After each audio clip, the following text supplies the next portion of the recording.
So, let's see if this works. Very good. So I'm going to talk about a changing profession. Just go through my thesis about where we're at as a profession, talk a bit about the security history of HMRC, a bit about the backstory. I know I can see smiles already. So a bit about what that event meant and where it's led us. Talk a bit about the government security world and the caricature that's sometimes imposed upon us poor folk in government security. Talk about my time in this role over the last 3 years and the enormous change that I've seen happen to government security in that time.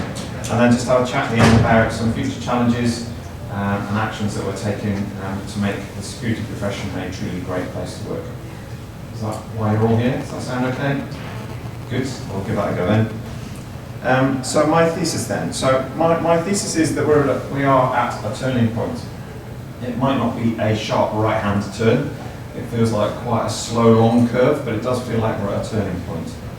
And the reason I say that is that because I sense we're changing from a policy and process-driven profession, certainly in government, to being something much more professional that is based on judgment at heart. It's about judgment, but it's also about innovation, it's about leadership, and it's away from that process-driven model.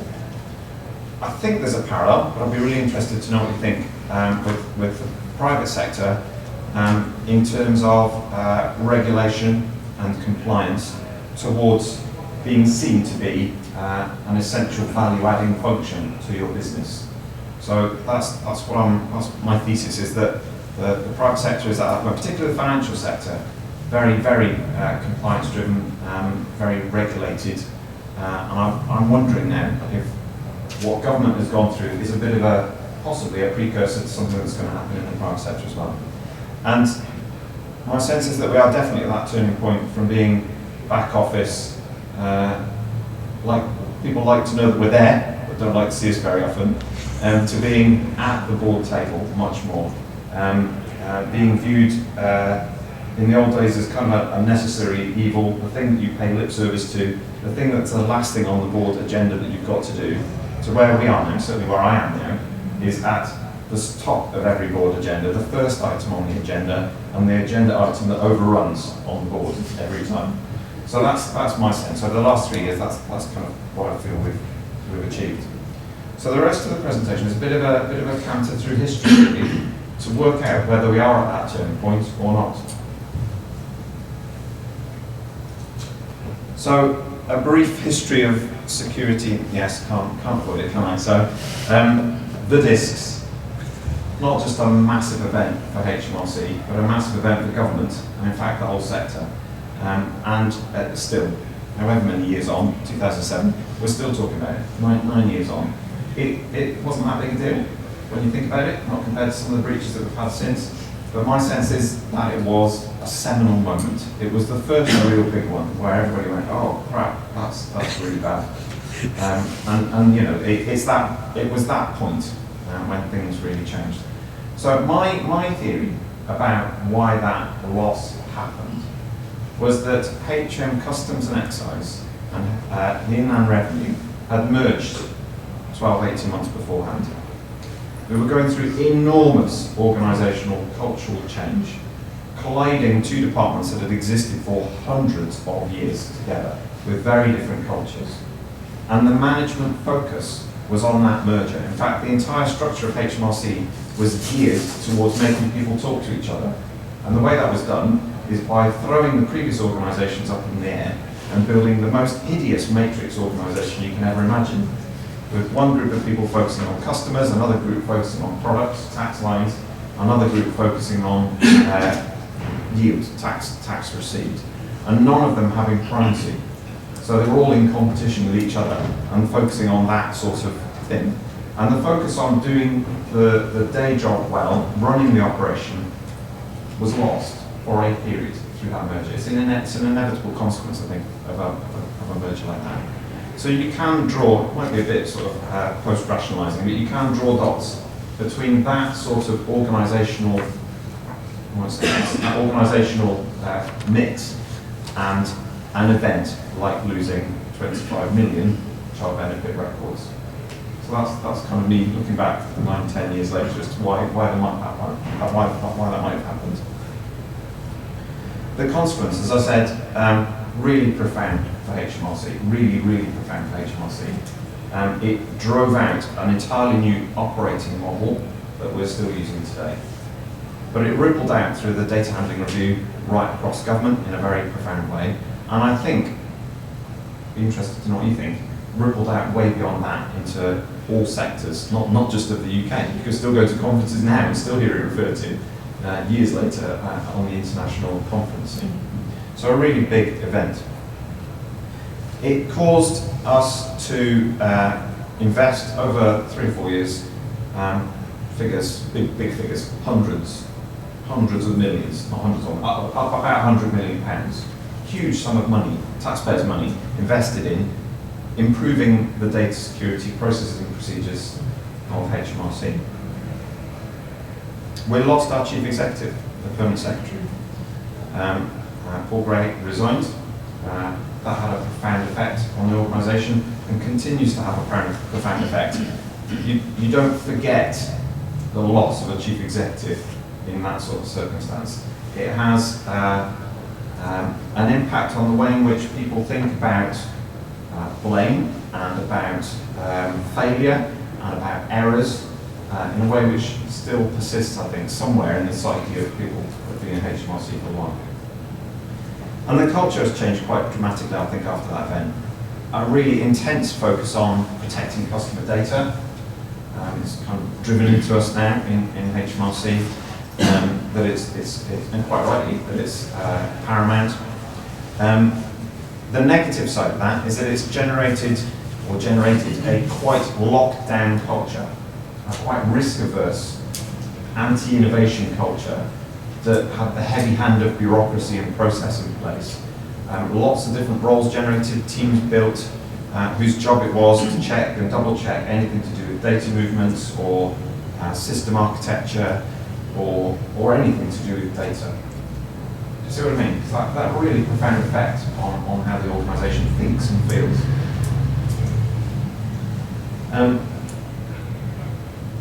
I took this job on in 2012, and I'll come on to it in a little while about what was happening then. But there were big changes already starting to happen. The investment that we had made was starting to run out. So a 5-year investment, I kind of picked up where that was running out.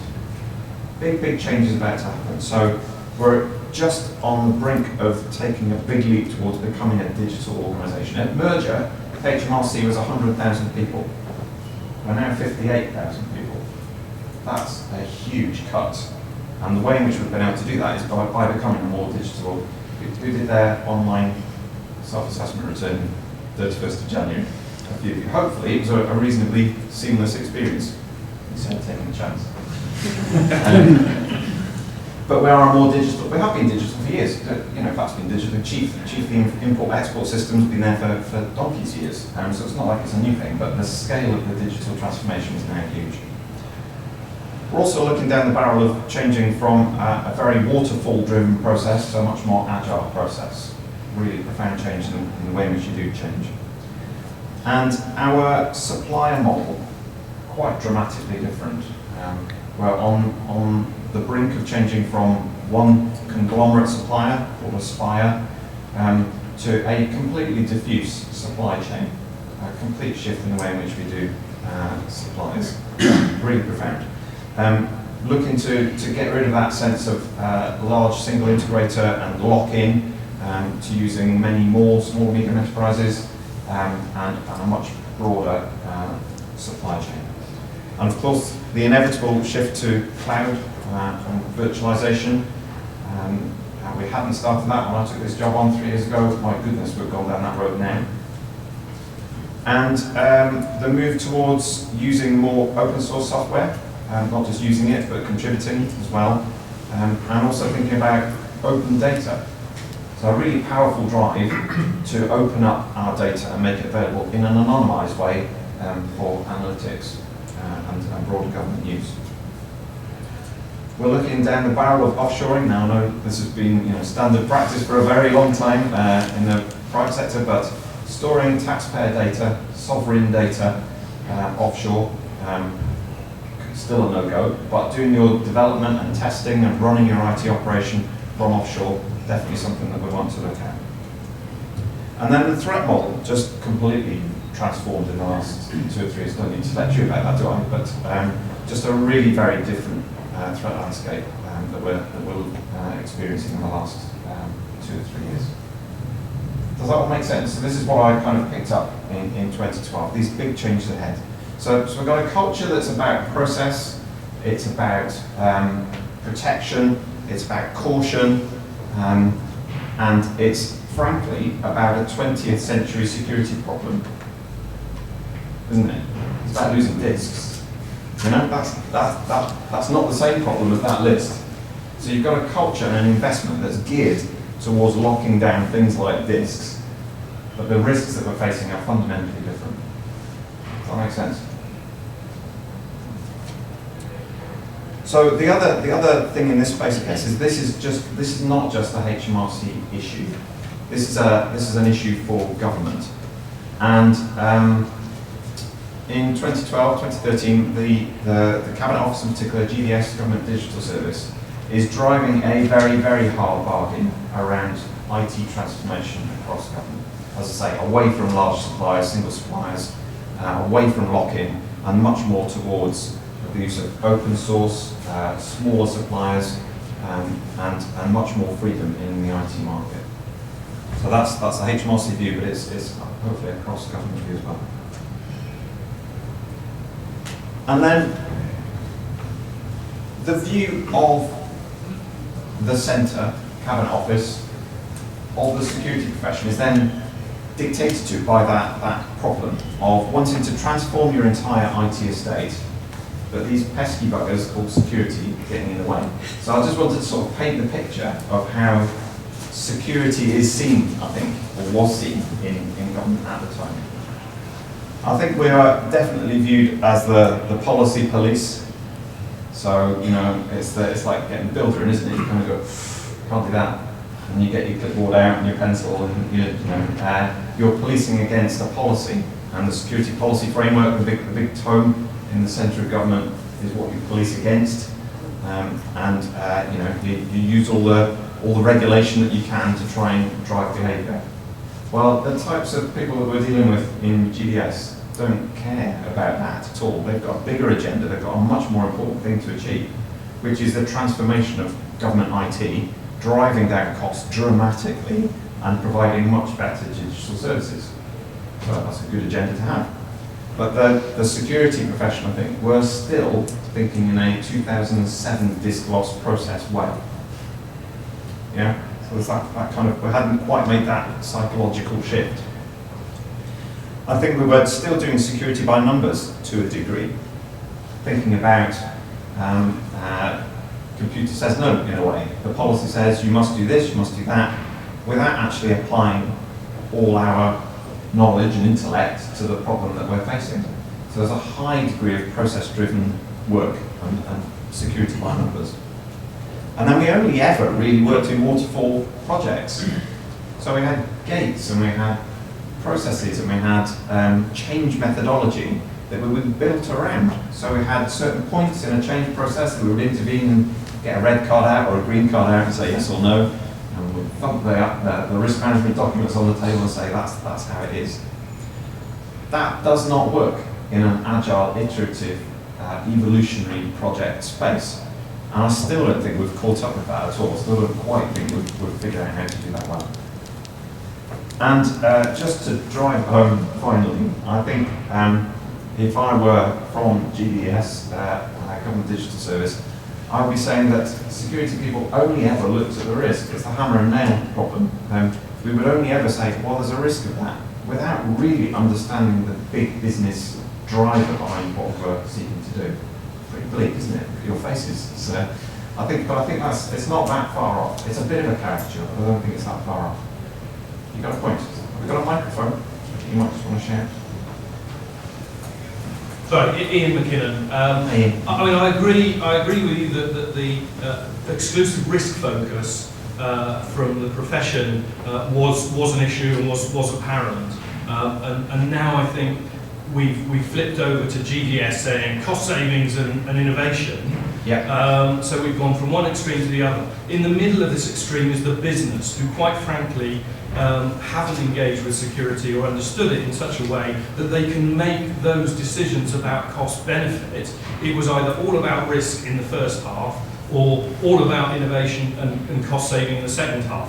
And I think a balance needs to be struck, and that's about educating the people who are running the business to get the best value for money with a given risk tolerance.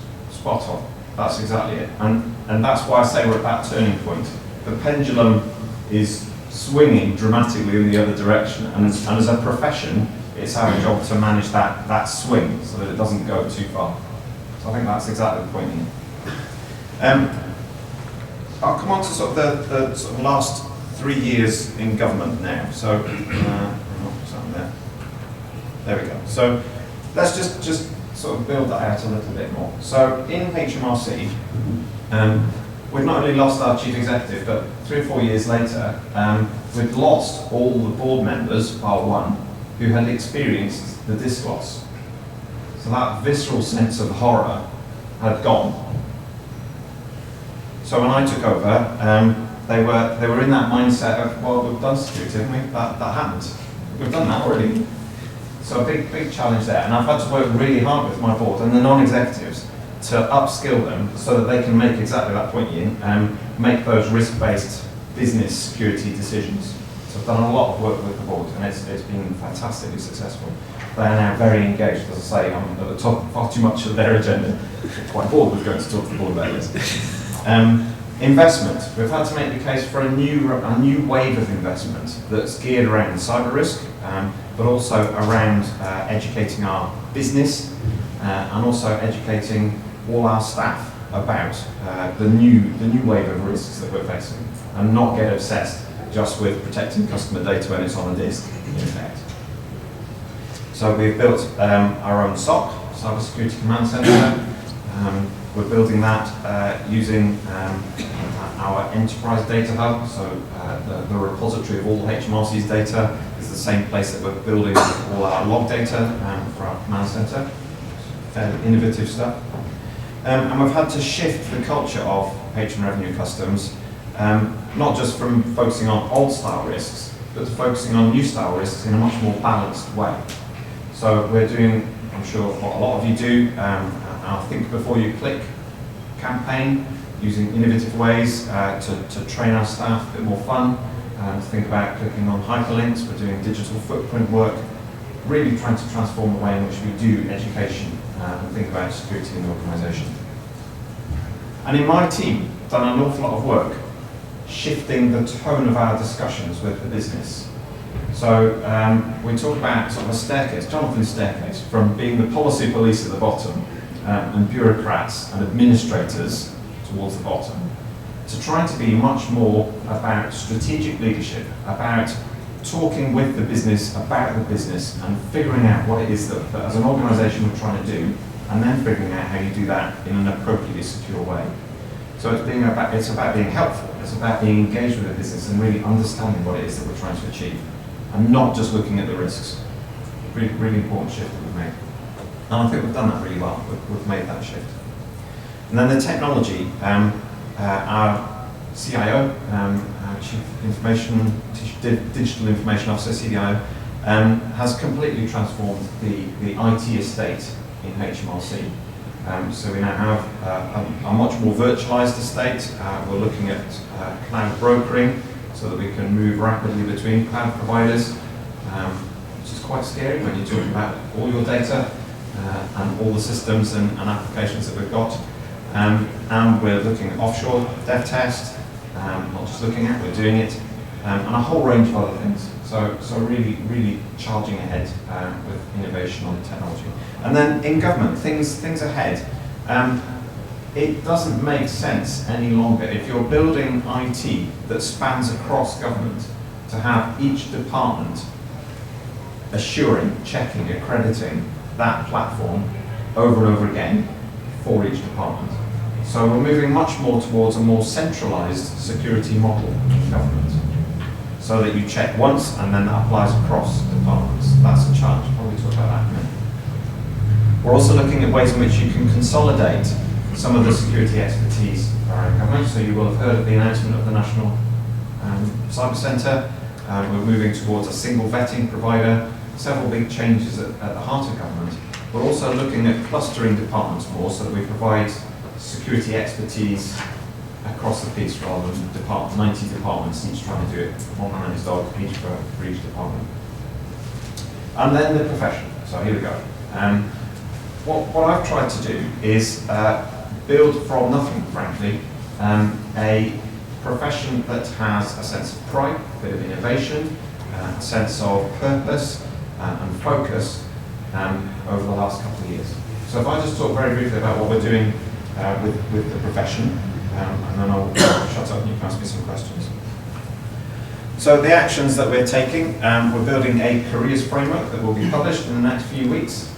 Looks a bit like that. It's got 5 job families, not rocket science here, a foundation and generalist stream, a cyber stream that covers information assurance and accreditation, a continuity and resilience, because we've brought business continuity and resilience under our wing, a personnel security, which is about the insider, and then a physical and operational security stream, which includes protecting the person, if you see what I mean, people protection. And then working with ISP and others, we're looking to build out those roles and define what sorts of experience and qualifications you might have in those roles, and work towards becoming a more professional organisation. I think at the moment we're probably, being generous, 95% gifted amateur, 5% professional. I think that's broadly what we are. I want to get to a point where we're 50-50 at least. I don't want to mandate that because that will just cause havoc. So this is an evolution towards a more professional service, if you like. Diversity, huge topic. A couple of conferences in the last week or two about women in security. This is a real challenge. So I'm very, very lucky in my team. I've got a 50-50 gender split in my team, which is outstanding. But that's not replicated across security in government, and it's certainly not replicated around the security professional market. We've got to fix that. It's absolutely imperative that we fix that. So a real priority there. HMRC is now running the government cyber apprenticeship scheme.